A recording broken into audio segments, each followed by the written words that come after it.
સુરતમાં વસતા મરાઠી સમાજ દ્વારા ગુડી પડવાની હર્ષોલ્લાસ સાથે ઉજવણી કરાઈ હતી તો ધારાસભ્ય સંગીતા પાટીલના ઘરે પણ ગુડી પડવાની ઉજવણી કરાઈ હતી। ચૈત્ર સુદ ગુડી પડવા નિમિત્તે દેશભરમાં વસતા મહારાષ્ટ્રીયન સમાજ દ્વારા આસ્થા અને ઉમંગ સાથે ઉજવણી કરાઈ હતી। સુરત સહિત રાજ્યમાં પણ વિવિધ કાર્યક્રમોનું આયોજન કરી હર્ષોલ્લાસ સાથે ગુડી પડવાની ઉજવણી કરાઈ હતી। શહેરમાં આજે વહેલી સવારથી શોભાયાત્રા નીકળવાની શરૂઆત થઈ હતી। પારંપરિક વસ્ત્રો પરિધાન કરીને ઢોલ તાશ લેઝિમના દાવ કરતા 9 વર્ષનું સ્વાગત કરાયું હતું।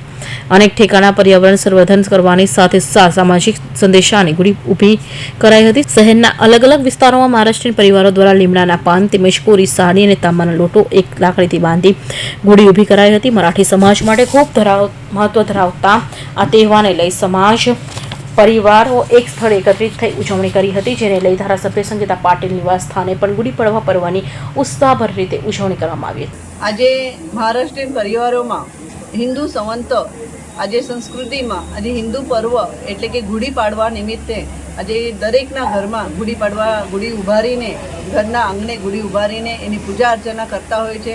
આજે ખૂબ મોટો તહેવાર આજે મહારાષ્ટ્રીયન પરિવારોમાં છે। આજે ગુડી ઉભારીને એમની પૂજા અર્ચના કરીને એમને મિષ્ટાન્ન ભોજન અર્પણ કરીને ગુડીને પછી શાંત કરતા હોય છે।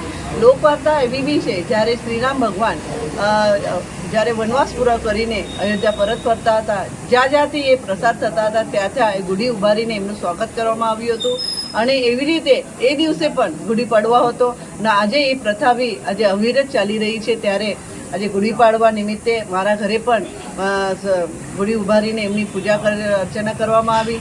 ગુડીને અમે એકબીજાને જ્યારે હિન્દુ મહારાષ્ટ્રીયન પર્વમાં મહારાષ્ટ્રીયન પરિવારોમાં જ્યારે એકબીજાને મળીને એમને શુભેચ્છા પાઠવતા હોય, બધાના ઘરમાં મિષ્ટાન્ન ભોજન કરીને ગ્રહણ કરતા હોય અને એકબીજાને શુભેચ્છા પાઠવીને બધાના મોટા જે વડીલો હોય એના પગે લાગતા હોય અને એવી રીતે ખૂબ મહત્ત્વપૂર્ણ આ ગુડી પાડવા નિમિત્તે એકબીજાના ઘરે ઉજવવામાં આવે છે।